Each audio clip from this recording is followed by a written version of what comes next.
Hi friends, இந்த வீடியோவில் unload method எப்படி யூஸ் பண்ணுறதுன்னு பார்க்கலாம்.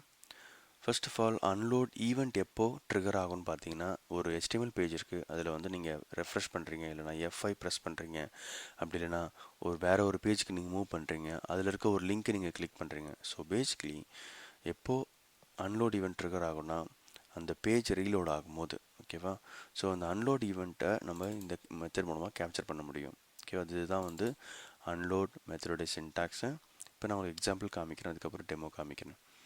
இங்கே பார்த்தீங்கன்னா ஒரு பேராகிராஃப் இருக்குது, அதில் ஒரு லிங்க் இருக்குது.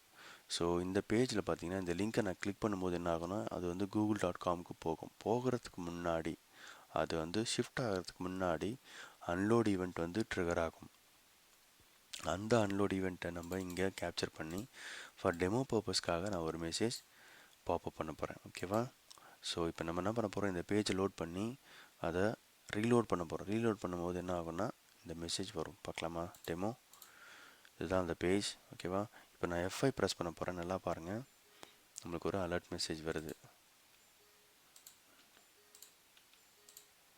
இது எப்படி வருதுன்னு பார்த்தீங்கன்னா, நான் F5 ப்ரெஸ் பண்ணும்போது என்ன ஆகுதுன்னா அன்லோட் ஈவெண்ட் ட்ரிகர் ஆகுது. அந்த அன்லோட் ஈவெண்ட்டை நம்ம இந்த மெத்தட் மூலமாக கேப்சர் பண்ணி இந்த அலர்ட் மெசேஜை நம்ம காமிக்கிறோம். ஓகேவா? ஸோ திருப்பி இன்னொரு சினாரியோ பாருங்கள். இந்த லிங்க்கை நான் கிளிக் பண்ண போகிறேன், அது ஒரு வெப்சைட்டுக்கு போக போகுது, அதாவது google.com போக போகுது. அதுக்கு முன்னாடி அன்லோட் ஈவெண்ட் ட்ரிகர் ஆகும்.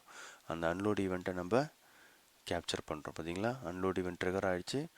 அந்த அன்லோட் ஈவெண்ட்டை நம்ம ட்ரிகர் பண்ணுறோம்.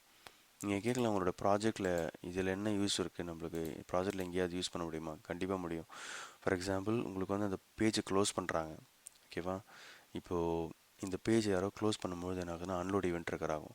அந்த க்ளோஸ் பண்ணுறதுக்கு முன்னாடி நீங்கள் எதாவது ஈவெண்ட் பண்ணணும்னு நினச்சிங்கன்னா, சப்போஸ் சர்வர் ஏதாவது கால் பண்ணணும், ஏதோ ஒன்று பண்ணணும்னு நினச்சிங்கன்னா இந்த மெத்தட் நீங்கள் யூஸ் பண்ணலாம். அதாவது ஒரு பேஜை ரீலோட் பண்ணுறதுக்கு முன்னாடி ஏதாவது நீங்கள் பண்ணணும் அப்படின்னு நினச்சிங்கன்னா இந்த மெத்தட் யூஸ் பண்ணலாம். ஓகேவா? ஸோ இதுதான் அன்லோட் மெத்தடுடைய பர்பஸ். உங்களுக்கு இந்த வீடியோ பிடிச்சிருக்குன்னு நினைக்கிறேன். பிடிச்சிருந்தால் லைக் பட்டன் கிளிக் பண்ணுங்கள். தேங்க்யூ.